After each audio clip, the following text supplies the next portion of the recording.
ஓம் சத்குருவே சரணம். ஓம் ஸ்ரீம் லம் ஸ்ரீ சிவவாக்கிய சித்தர் சுவாமியே போற்றி. ஓம் ஸ்ரீம் லம் ஸ்ரீ சிவவாக்கிய சித்தர் சுவாமியே போற்றி. ஓம் ஸ்ரீம் லம் ஸ்ரீ சிவவாக்கிய சித்தர் சுவாமியே போற்றி. கடவுளர் அனைவருக்கும் வணக்கம். இன்று நாம் சிவவாக்கிய சித்தர்களை பற்றி சிறிது உரையாட இருக்கிறோம். 11 சித்தர்கள் நம்ம ஏற்கனவே சொன்னபடி 18 என்கிற நம்பருக்குள் எண்ணிக்கையில் அடக்கம் இல்லை. பல 100 சித்தர்கள் இருக்கிறார்கள். ஆனால் ஒரு மரபு சொல்லாக 18 சித்தர்கள் என்று சொல்லப்படுகிறது. அந்த 18 சித்தர்களை பட்டியலிடும் போது கூட ஒரே ஒரு பட்டியல் என்று சொல்ல முடியவில்லை. 2-3 பட்டியல் இருக்கிறது. அதுல 4 பேர் இந்த பட்டியல்ல இருக்க மாட்டாங்க, வேற இருப்பாங்க. அடுத்த பட்டியல்ல வேற 4 பேர் இருப்பாங்க. அப்படி இருக்கு.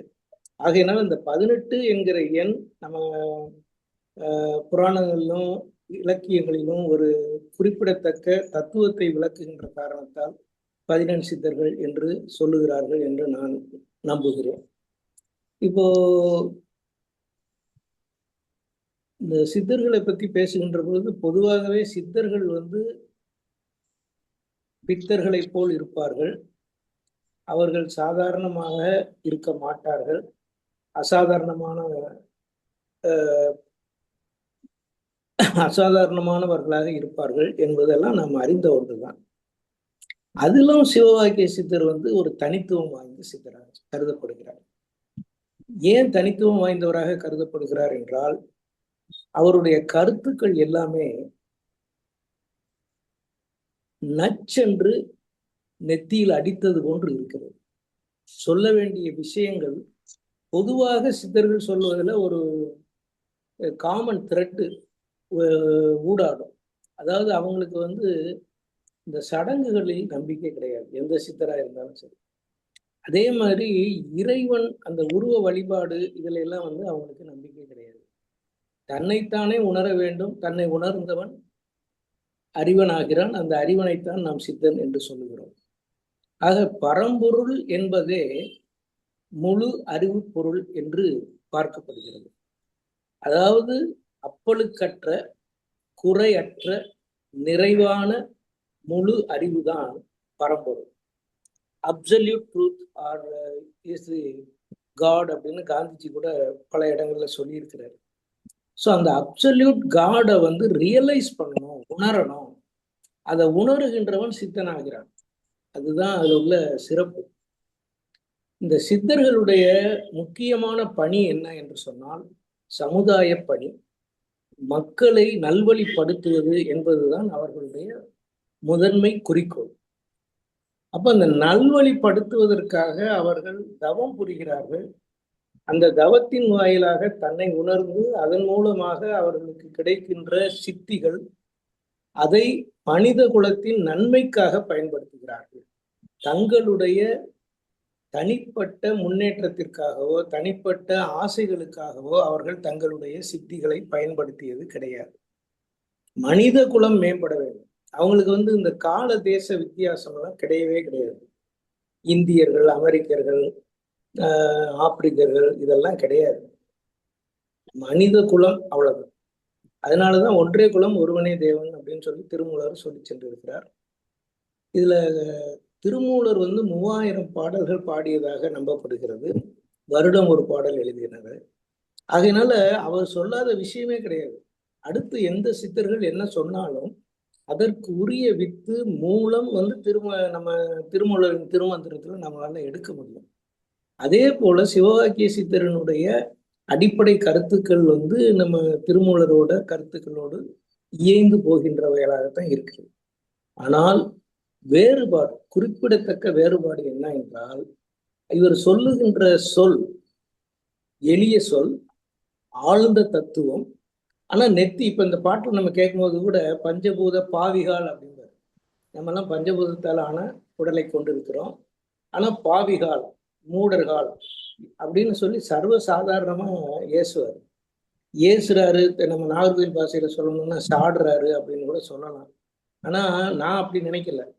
ஒரு உரிமையோடு தன் மனித குலம் நேர்மையான வழியில சிறந்த வழியில பயணிக்க வேண்டும், தங்களை உணர்ந்து கொள்ள வேண்டும் அப்படிங்கிற ஒரு நல்ல எண்ணத்துல தான் இந்த சிவ வாக்கியத்தை அவர் எழுதியிருக்கிறார். திருமூலருக்கு அப்புறம் அதிக பாடல்கள் இயற்றிய சித்தராக அறியப்படுபவர் சிவவாக்கியர். 550 பாடல்கள் அவர் பாடியிருக்கிறார்.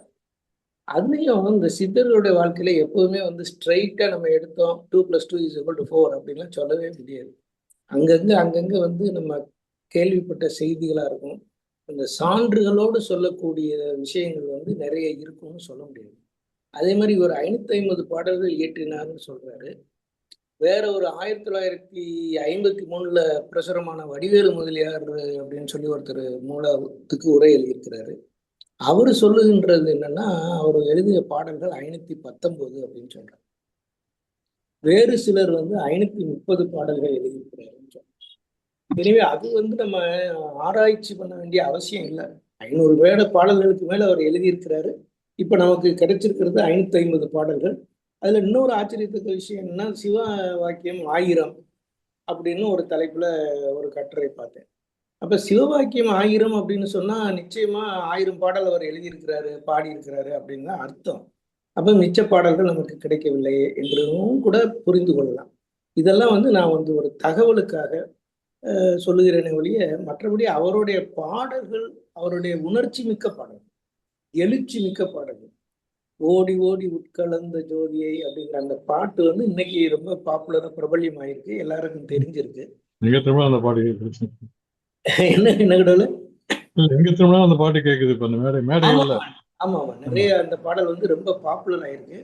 அதை உணர்ச்சிகரமா மக்களும் பாடுறாங்க. அது ஒரு வரவேற்கத்தக்க விஷயம். அதுல இவருக்கு சிவவாக்கியர்னு ஏன் பேர் வந்துச்சு, இயற்பெயர் என்னங்கிறது யாருக்கும் தெரியாது. ஏன்னா சிவவாக்கியர் அப்படிங்கிறது இயற்பெயராக தெரியவில்லை. அவர் பிறக்கும் போதே சிவ சிவ என்று சொல்லிதான் பிறந்தாராம். இவர் சோசோமி சுந்தரம் சொல்ற மாதிரி நம்ம குவா குவான்னு சொல்லாம அவர் சிவா சிவான்னு சொல்லி பிறந்தாரு, ஆகையினாலதான் சிவ வாக்கியர்னு சொல்றாங்கன்னு சொல்றாங்க. ரெண்டாவது, இவர் இந்த பாடலுடைய பாயிரத்துல ஓதினேன் சிவ வாக்கியம் அப்படின்னு சொல்றது. சிவவாக்கியம் ஓதியவர், சிவவாக்கியம் இயற்றியவர், ஆகையினாலே சிவவாக்கியர். இவரோட பாடல்கள்ல நிறைய பாடல்கள்ல சிவ சிவ அல்லது சிவாய இந்த வார்த்தைகள் வருகின்ற காரணத்தினால அவர் சிவவாக்கியர் என்று அறியப்படுகிறார் அப்படின்னு சொல்றாங்க. பட் சிவவாக்கியம் எழுதினார், பாடினார், ஆகையினாலே சிவவாக்கியர் என்று நாம் அவரை அழைக்கிறோம் அப்படிங்கிற கருத்து எனக்கு உடன்பாடான கருத்தாக இருக்கிறது. ஒண்ணு. இவருடைய பிறப்பை பற்றி சொல்லுகின்ற பொழுது அவர் சங்கர குலம் அதுல பிறந்தாரு. தை மாதம் மகம் நட்சத்திரத்துல பிறந்தாரு. அதனால சிம்ம ராசிக்காரரு. இந்த சங்கர குலம் அப்படின்னு சொல்லக்கூடியது அவங்க அப்பா அம்மாலாம் சிலைகள், சாமி சிலைகள், ஐம்பொன் சிலைகள், அதாவது கோல்டு மெட்டல் ஸ்மித் அப்படின்னு ஆங்கிலத்தில் சொல்றாங்க. ஸோ அந்த குலத்தில் தோன்றிய அவர் சின்ன வயதிலேயே தேடுதல், ஆன்மீக தேடல்ல நாட்டம் கொண்டவராக இருந்திருக்காரு. அவங்க அம்மா அப்பாவுக்கும் நிறைய சித்தர்களுடைய தொடர்பு இருந்திருக்கு. சிலைகள் செய்து கொடுத்திருக்கிறாங்க. தன்னுடைய மகன், தன்னுடைய பிள்ளை சிறந்த ஞானியாக வர வேண்டும் என்கின்ற வேட்கை அவர்களுக்கும் இருந்திருக்கு அப்படிங்கிறது தான் இதுல சிறப்பு அம்சம். அதன் மூலமாக இந்த ஞானிகள் மகான்களோட தொடர்பை ஏற்படுத்தி கொடுத்திருக்கிறாங்க. ஒரு காலகட்டத்துக்கு அப்புறம் இவரே தன் முயற்சியினால தனக்கு உகந்த குருவை தேடி செல்கிறார் அப்படின்னு சொல்லுவாங்க. இதுல நீங்க தற்பெருமையா பேசுறாரு தனசேகரன் தயவு செய்து நினைச்சிடாங்கிறத. நானுமே ரொம்ப காலமா ஒரு ஏற்ற குரு நமக்கு கிடைக்கணும்னு நினைச்சிட்டே அதுக்குரிய தேடல்ல இருப்பேன். முன்னாலே ஒரு முறை நம்மளுடைய மீட்டிங்ல சொல்லியிருக்கேன்னு நினைக்கிறேன். நம்ம திருவண்ணாமலையில இருக்கக்கூடிய ஸ்ரீ சுவாமிகள், அவரை ஒரு நண்பர் சொல்லி அவரை பற்றி அறிந்து அவரை போய் பார்த்து குருவா ஏற்றுக்கொள்ளணும். அதாவது அவங்க நம்மளை சீடனா ஏற்றுக்குவாங்கன்னு நான் நினைக்கல. நம்ம மானசீகமா குருவா ஏற்றுக்கொள்ளணும்னு நினைச்சிருக்கேன். பட் அது பல காலம் முயன்றும் நடக்கவே இல்லை. அப்புறம் நான் கோயம்புத்தூருக்கு மாறுதல்ல போன பொழுது பக்கத்துல பொள்ளாச்சி பக்கத்துல சுவாமிகள், கோடி சுவாமிகளை பார்த்து அவர்கிட்ட சாஷ்டாங்கமா சரணாகதி அடைந்து என்னோட குருவாக மானசீகமாக ஏற்றுக்கொண்டு இன்று வரையும் அவர் மகா குருவாக எனக்கு வழிகாட்டுகிறார். அப்ப நான் இதை படிக்கிற போது நம்ம கூட கொஞ்சம் சிவவாக்கியர் மாதிரி தேடி இருக்கோம் போல் இருக்கு அப்படின்னு எனக்கு நானே முதுகுல தட்டி பொறுத்துக்கிட்டேன். அவர் நிறைய இடங்களுக்கு போயிட்டு கடைசியில காசிக்கு போயிடுறாரு.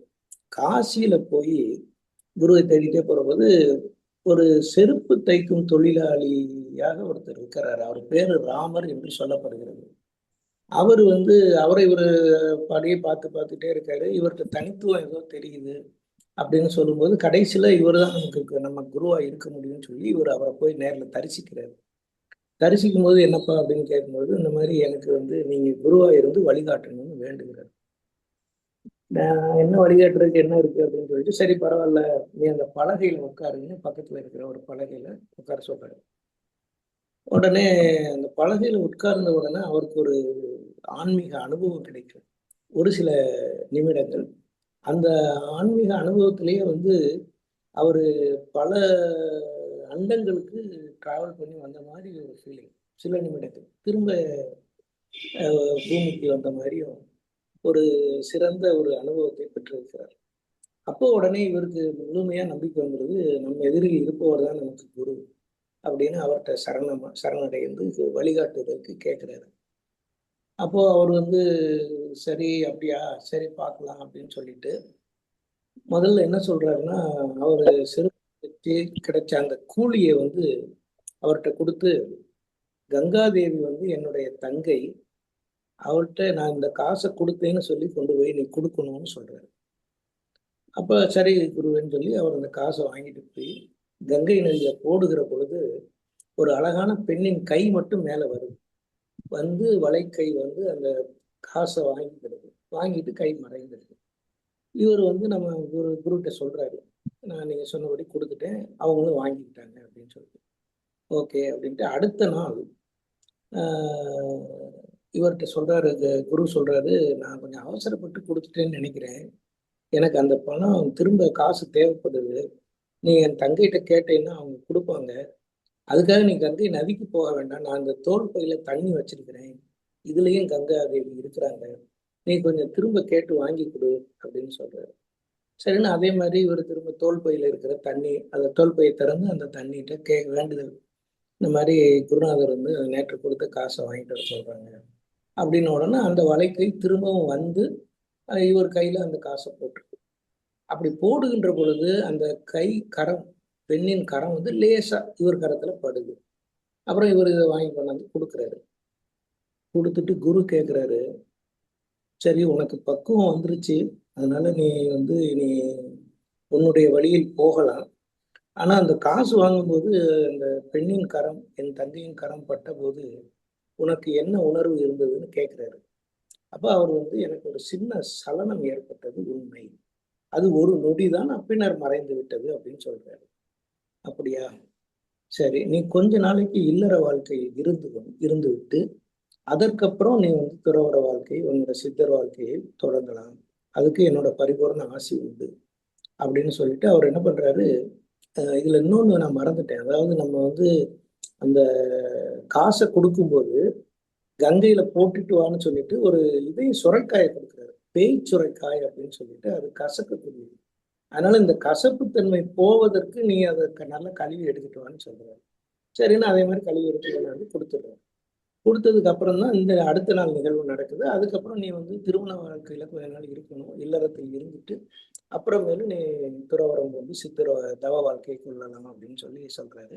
என்னுடைய ஆசீர்வாதம் உனக்கு எப்பவும் இருக்கும், நீ உன் பயணத்தை தொடரு, இனி உனக்கு இங்கு வேலை இல்லைன்னு சொல்லி அனுப்பிடுறாரு. அப்ப அனுப்புறதுக்கு முன்னால என்ன செய்யறாருன்னா கொஞ்சம் கையில வந்து மணல், அந்த மணலை எடுத்து கொடுத்து இந்த பேய் சுரக்காயையும் கொடுத்து, இந்த மணலை சோறாக சமைத்து போடக்கூடிய பெண், இந்த சுரக்காய் ஏற்ப உனக்கு வந்து யாரு சமைச்சு கொடுக்க போகிறாங்களோ அவங்க தான் உனக்கு மனைவியா இருக்க தகுதியானவர்கள், அப்படிப்பட்ட பெண்ணை அடையாளம் கண்டு நீ மணந்து இல்வாழ்க்கையில் ஈடுபடு அப்படின்னு சொல்றாரு. ஸோ பேய் சுரக்காயையும் மணலையும் குருநாதர்கிட்ட இருந்து பெற்றுக்கொண்டு அவர் அப்படியே ஒவ்வொரு இடமா வர்றாரு. தன்னுடைய தவ வலிமையினால அவருக்கு ஒரு தனி தேஜஸ் இருக்கு, இளைஞராக இருக்கிறாரு, ஆகையினால பெண்கள் வந்து அவரிடத்துல மையல் கொள்கிறார்கள். அப்போ இவர் வந்து இந்த கண்டிஷனை சொல்றாரு, நான் இந்த பண்ணி கொடுத்தீங்கன்னா நான் வந்து உங்களை கல்யாணம் பண்ணிக்கலாம்னு ஆசைப்படுறேன். எல்லாரும் சிரிச்சுட்டு இவன் ஏதோ பைத்தியார, மணலை எப்படி சோறாக்க முடியும், ரெண்டாவது பேய் சுரக்காயை வந்து கசப்பு இல்லாம எப்படி சமைக்க முடியும் அப்படின்னு சொல்லி சிரிச்சுன்னு ஏளனப்படுத்தி விட்டுறாங்க. அப்படியே வர்றாங்க. வந்ததுக்கப்புறம் ஒரு இடத்துல ஒரு குறவர்கள் எல்லாரும் ஒரு காட்டுல வசிக்கக்கூடிய ஒரு இடத்துல இவர் வர்றாரு. அப்ப அந்த குறவர் இதுல காடு தான் அது வனம். அங்க ஒரு இளம் பெண் ஒருத்தி இருக்கிறார். அவகிட்ட இவரு இதை கொடுக்குறாரு. இது மேற்கொண்டு தொடர்றதுக்கு முன்னால நம்ம இதுல தெரிந்து கொள்ள வேண்டிய குறிப்பு என்னன்னா, இவர் முதல்ல குருநாதர் காசியில இவர் தான் நமக்கு ஏற்ற குருன்னு நினைக்கிறாரு. அவர் ஒரு செருப்பு தைக்கும் தொழிலாளியாக அங்க இருக்கிறார். அப்போ மகாவிஷ்ணுவே செருப்பு தைக்கும் தொழிலாளியாக ராமன் என்கிற பெயர்ல வந்தாரு அப்படின்னு சொல்லி சொல்லப்படுகிறது. அந்த செருப்பு தைக்கும் தொழிலாளியா நமக்கு குருவாக இருக்க முடியும் அப்படிங்கிற எண்ணம்லாம் அவருக்கு வரல. ஸோ யார் வேணுமானாலும் குருவாக இருக்க முடியும் அப்படிங்கிறத நம்பிக்கையோட அவர் முதல்ல ஏற்றுக்கொள்கிறார். ஒண்ணு. ரெண்டாவது, இந்த பேய் சுரக்காயை தண்ணியில கழுவுனாப்புல அதனுடைய கசப்பு போயிருமா? அது லாஜிக்கு எகெயின்ஸ்டா இருக்கு. இருந்தாலும் அதே மாதிரி காசை கங்கையில போடும்போது கங்கையே அதை பெற்றுக்கொள்வாளா அப்படிங்கிற எண்ணமெல்லாம் அவருக்கு ஒதுக்கவே இல்லை. அது இது நடக்குமா, நடக்கக்கூடியதா, நம்பிக்கைக்குரியதா, செயல்பாட்டுக்குரியதா, இந்த மாதிரி எண்ணங்கள் எதுவுமே வராமல் குருநாதர் சொல்லிவிட்டார், ஆகையினாலே அதை நாம ஈடேற்ற வேண்டும், அதை நாம் கடமையாக எண்ணி செயல்பட வேண்டும். ஒரு துளி கூட சஞ்சலம் இல்லாமல் அவர் சொன்னதை சொன்னபடி செய்தார். அப்ப அதுதான் குரு பக்தி. உண்மையான குரு பக்தி அப்படிங்கிறதுக்கு இது எடுத்துக்காட்டாக நாங்கள் எடுத்துக்கொள்ளலாம். அதுக்கப்புறம் மணலை சோறாக்கக்கூடிய பெண், அதே மாதிரி இந்த சுரைக்காயை கசப்பு சுரைக்காயை, பேய் சுரைக்காயை கறியாக சமைச்சு கொடுக்கக்கூடிய பெண் எங்க கிடைக்கும்? இது பிராக்டிக்கலா நடக்கக்கூடிய விஷயமா அப்படின்னு அவர் நினைக்கல. குருநாதர் சொல்லிவிட்டார், நம்ம அதை சிறமேற்கொண்டு செயல்படுத்த வேண்டும்ங்கிற அந்த ஒரே நம்பிக்கை, குரு நம்பிக்கை, ஆழ்ந்த பக்தி குருவிடத்திலே, இதெல்லாம் ஒரு மாணாக்கனுக்கு இருக்க வேண்டும் அப்படிங்கிறத நம்ம இந்த வரலாற்றுல தெரிஞ்சுக்கிறோம். அப்ப அந்த காட்டுல அந்த பெண்மணி மட்டும் தனியா இருக்கிறா. அவங்கள சேர்ந்த கூட்டத்தினர் அவங்க வேலை தொழிலுக்காக போயிருக்கிறாங்க. அவங்களோட தொழில் என்னன்னா மூங்கில் காடு, மூங்கில் வெட்டி அதுல கூடையை முடைகிறது, அதை எடுத்து விற்று தங்களுடைய வாழ்வாதாரமாக எடுத்துக்கொள்வது. அந்த மாதிரி உள்ள இடத்துல இவரு அந்த பெண்ணிட்ட போய், அம்மா அந்த மாதிரி இதை உன்னால சமைத்து கொடுக்க முடியுமா? ஏன்னா இவருக்குமே ஒரு ஈர்ப்பு அந்த பெண் மீது வருகிறது. அதனால அதை கொடுத்து சமைத்து கொடுக்க முடியுமான்னு கேட்கிறாரு. அந்த பெண் இது நடக்கக்கூடிய விஷயமானு யோசிக்காம, நீங்க ஒரு மகானா இருக்கிறீங்க, இங்க வந்திருக்கிறீங்க, அதனால உங்களுக்கு பணிவிடை செய்ய நான் தயாராக இருக்கிறேன், உடனடியாக நான் செய்கிறேன் என்று சொல்லி அந்த மணலை சோறாக நல்லா சமைத்து, அந்த பேய் சுரக்காயையும் சமைத்து காயாக சமைத்து அவருக்கு உணவிடுகிறார். அதை உண்டு அவர் தன் பசி ஆறுகிறார். ஆக இங்கேதான் இருக்கிறாள் எனக்கு ஏற்ற மணப்பெண். நம்ம குருநாதர் சொன்ன மணப்பெண் இவர்தான் என்று அவர் உறுதிபட நம்புகிறார். இருந்தாலும் அந்த பெண்ணிடம் நேரடியாக கேட்கக்கூடாது, அவங்களோட பெற்றோர்களுக்கு தான் கேட்கணும்னு சொல்லிட்டு அங்க கொஞ்ச நேரம் ஓய்வு எடுத்துட்டு இருக்கிறாரு. மாலை நேரத்துல இவங்க பெரியவங்க எல்லாரும் வர்றாங்க. அப்ப நம்ம குடில ஒரு முனிவர் இருக்கிறாரு, ஞானி இருக்கிறாருன்னு பார்த்தோம்னா அவங்களுக்கும் எல்லாருக்கும் சந்தோஷம் இருக்கு. அப்ப அந்த பெண்ணின் பெற்றோரிடத்துல இவர் தன்னுடைய விருப்பத்தை சொல்லுகிறார். சொல்லும்போது அவர்கள் அதை சொல்லி, எங்களுக்கு மிக்க மகிழ்ச்சி, ஒரு மகான் எங்க பெண்ணை கைப்பிடிப்பதை நாங்கள் பெரும் பாக்கியமாக கருதுகிறோம். ஆனால் ஒரே ஒரு கண்டிஷன், நிபந்தனை என்ன என்றால், நீங்க எங்களோடையே இருக்கணும், எங்களோடையே இருந்து எங்க தொழிலை செய்து நீங்க வாழ்க்கையை நடத்தி செல்ல வேண்டும் அப்படின்னு கோரிக்கை வைக்கிறாங்க. இவர் சரி, இதுலயும் ஏதோ ஒரு சூட்சம் இருக்கு அப்படின்னு நினைச்சிட்டு, சரி அப்படியே ஆகட்டும்னு சொல்லிட்டு திருமணம் பண்ணி அங்கேயே அவர் இல்வாழ்க்கையை ஈடுபடுகிறார். அப்புறம் அவங்க செய்யக்கூடிய தொழிலையும் கற்றுக்கொண்டு பக்கத்துல போய் மூங்கில் காட்டுக்குள்ள மூங்கில் எல்லாம் வெட்டி அந்த கூடையெல்லாம் முடையிறதுக்கு ஆரம்பிச்சிடுறாரு. இதுல எகைன் என்னன்னா, நமக்கு என்னோட ஒரு கருத்து, யார் யாருக்கு யார் யார் என்று விட்டிருக்கிறதோ அவர்கள் ஏதோ ஒரு வழியிலே அடைவார்கள். அதனால இந்த கணவன் மனைவி பந்தம் என்பது நாம் நினைப்பது போலோ மற்றோர் நினைப்பது போலோ கிடையாது. இது ஒரு பூர்வ ஜென்ம பந்தமாகவோ அல்லது இறைவன் விதித்திட்ட இன்னாருக்கு இன்னார் என்கிற இதுபடிதான் நடக்கும். அது எங்க இருந்தாலும், இவர் எங்கேயோ பிறந்தாரு, வளர்ந்தாரு, போனாரு, வந்தாரு, அவங்க வந்து ஒரு பெண் குறவர் இனத்துல இருக்கக்கூடியவங்க. அதுக்கும் இதுக்கும் நம்ம நினைச்சே பார்க்க முடியாது. ஆனா நினைத்து பார்க்க முடியாத பந்தத்தை உருவாக்குவதுதான் திருமண பந்தம் என்கின்ற ஒரு நம்ம சமுதாய நடைமுறை உண்மையை இதுல இருந்து தெரிந்து கொள்ள முடிகிறது. அப்படியே வாழ்க்கை போய்க்கொண்டே இருக்கிற பொழுது இவர் ஒரு நாள் அந்த மூங்கில் காட்டுல போய் மூங்கில் வெட்டுகின்ற பொழுது அந்த மூங்கில் மரத்திலிருந்து தங்க துகள்கள் வெளியே வந்து விழும். தங்க துகள்கள் வெளியே வந்து விழுந்த உடனே நம்மலாம் என்ன செய்வோம்? ஆகா, கிடைத்தது புதையல், அதுவும் இன்னைக்கு தங்கம் விற்கிற விலைக்கு எனக்கு அடிச்சது யோகம் அப்படின்னு சொல்லி அள்ளி மூட்டையா கொண்டுட்டு வருவதுதான் இயல்பு. ஆனா இவர் என்ன பண்றாரு? தங்கத்துக்கு கீழே விழுந்தோன்னு இப்ப அரண்டு மிரண்டு ஓடி, ஐயோ ஆட்கொல்லி ஆட்கொல்லி அப்படின்னு சொல்லிட்டு தள்ளி போய் நிக்கிறாரு. அப்போ வந்து நாலு இளைஞர்கள் வந்து வர்றாங்க. வந்து அவங்க என்ன சொல்றாங்கன்னா, ஏன் இப்படி பயந்து போய் அப்படின்னு சொல்லும்போது அவர் சொல்றாரு, இந்த மாதிரி அங்கே ஆட்கொல்லி கிடக்கிறது, அங்கே ஆட்கொல்லி கிடக்கிறது அப்படின்னா, ஆளை கொல்லக்கூடிய விஷமா கிடக்காங்க அப்படின்னு போய் பாக்குறாங்க. அங்க ஒரே தங்க துகள்கள் கிடக்கு. அப்ப இவங்க பார்த்துட்டு சரி ஒரு சரியான பைத்தியக்காரன் போட்டிருக்கு அப்படின்னு சொல்லிட்டு, ஐயா நீங்க இங்க நிக்காதீங்க, என்ன உங்களுக்கு உயிருக்கு ஆபத்து, நாங்க அதை பாத்துக்கிறோம், நீங்க போங்க அப்படின்னு சொல்லி அவர் அனுப்பிச்சிடுறாங்க. போயிங்க இவங்க எல்லாரும் அந்த தங்கத்தை துகளை எல்லாம் எடுத்து மூட்டை கட்டுறாங்க. மூட்டை கட்டி 4 மூட்டை கட்டியாச்சு, ஆளுக்கு ஒரு மூட்டை.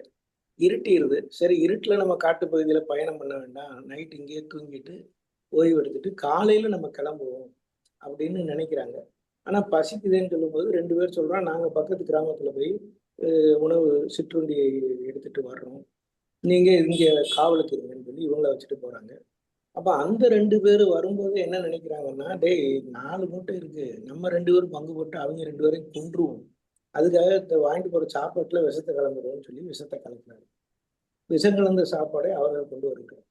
இதுக்கு முன்னால இங்க இருக்கிற இந்த 2 பேருக்கும் அதே மைண்டு தான் ஒர்க் ஆகுது. நம்ம இடத்துக்கு நமக்கு ஆளுக்கு 2 நம்ம எடுத்துக்கிறோம், அவங்கள காலி பண்ணிடுவோம்னு சொல்லிட்டு அவங்க வரும்போது எங்களுக்கு தண்ணி தாகமா இருக்கு, அந்த கிணத்துல ஏதாவது தண்ணி கிடைக்குமான்னு பாருங்க, பக்கத்துல இருக்கிற கிணத்துல தண்ணி எடுத்துட்டு வாங்கன்னு சொல்லிட்டு தண்ணி எடுக்க போற 2 பேரையும் இவங்க 2 பேரும் சேர்ந்து அந்த கிணத்துக்குள்ள தள்ளி விட்டுருக்காங்க. ஸோ அவர்கள் 2 பேரோட உயிர் போயிடுது. மிக்க மகிழ்ச்சியாக இவங்க 2 பேரும் இந்த சாப்பாட்டை சாப்பிடுறாங்க. விஷம் கலந்த உணவு ஆடுறதுனால இவங்களும் 2 பேரும் இறந்துடுறாங்க. ஆக 4 பேரும் இறந்தாகிவிட்டது. ஆட்கொல்லி என்று சிவவாக்கிய சித்தர் சொன்னது உண்மையாகிவிட்டது. தங்கத்துகள், அப்கோர்ஸ் தங்கத்துகள் உண்மையிலே இன்னைக்கு ஆட்கொல்லியே தான் இருக்கு. சாதாரண மக்கள்லாம் தங்கத்தை வாங்க முடியுமான்னு தெரியல, அந்த அளவுக்கு தங்க விலை உயர்ந்து இருக்கிறது.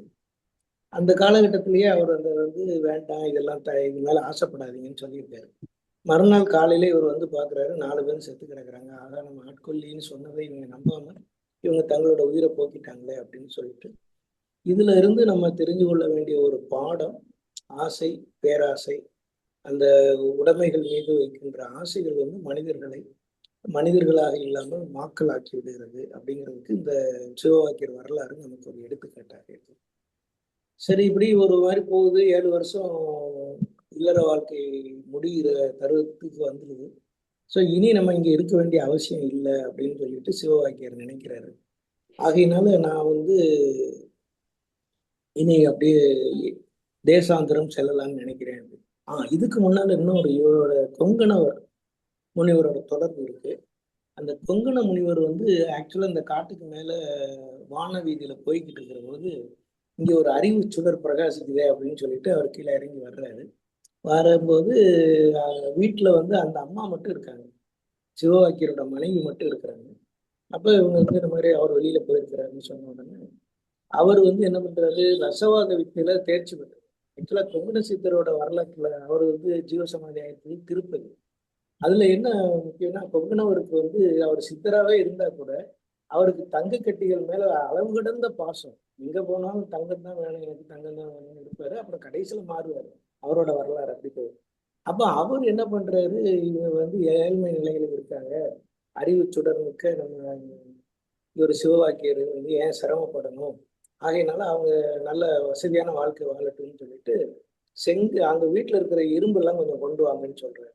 இவர் அந்த அம்மா இரும்பெல்லாம் கொண்டாந்து கொடுத்த உடனே அவர் வந்து அதை ரசவாத வித்தை மூலமாக தங்க கட்டிகளாக மாற்றி கொடுத்து, இதை வச்சுக்கோங்கம்மா, வந்து அவரை வந்து சொல்லுங்க, நான் திரும்ப வந்து அவரை பார்ப்பேன்னு சொல்லிட்டு போயிடுறாங்க.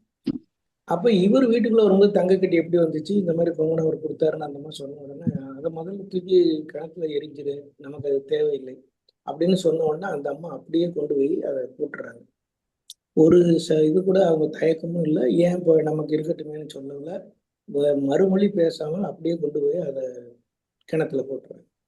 அப்புறம் இவருக்கு என்ன வருதுன்னா, சரி ஒருவேளை நம்ம மனைவிக்கும் அதுல ஆசை இருக்கு, பற்று இருக்கு, அதனாலதான் கொங்கணம் அவர் கொடுத்துட்டு போனாரான்னு தெரியலையே அப்படின்னு சொல்லிட்டு இவர் ஒரு சின்ன கல்லை எடுத்து அதுல தன்னுடைய சிறுநீரை கழித்ததாகவும், அதில் அந்த கல்லு மீது தன் மனைவியை நல்ல தண்ணியை ஊற்ற சொன்னதாகவும், அந்த கல் முழுவதும் தங்கமாக மாறிவிடும். அப்போ உடனே உனக்கு வந்து இந்த தங்கத்தை நீ யூஸ் பண்ணிக்கலாம், எடுத்துக்கணும்னு மனைவிட்ட சொல்லும்போது அவங்க சொல்றாங்க, உங்களுக்கு தேவையில்லாத ஒன்று எனக்கு தேவையில்லை, உங்களது விருப்பம் தான் எனது விருப்பம், ஆகையினால இது ஒன்றும் வேண்டியதில்லை, இதையும் போட்டுருவோம்னு கிணத்துல போட்டுருக்காங்க. ஸோ அந்த அளவுக்கு அந்த அம்மா வந்து மனப்பக்குவமுடைய ஒரு நல்ல இல்லாளாக இருந்திருக்கிறார்கள் அப்படிங்கிறது இந்த வரலாற்றில் வந்து தெரிகிறது. அப்போ நல்லபடியா வாழ்க்கை போகுது. இனி நான் வந்து தேசாந்திரம் போக வேண்டும், பல இடங்களுக்கு செல்ல வேண்டும், தவ வாழ்க்கை பண்ண வேண்டும் அப்படின்னு சொல்லிட்டு அவர் அங்கிருந்து கிளம்புறாரு. அப்படி கிளம்பி வந்ததுல பல இடங்கள் அப்படி வரும்பொழுதுதான் மக்களை எல்லாம் பார்த்துட்டு அவங்களோட நிலைமையையும் பார்த்துட்டு பரிதாபப்பட்டு தான் அங்கங்க இந்த பாடல்களை எல்லாம் பாடுறாரு.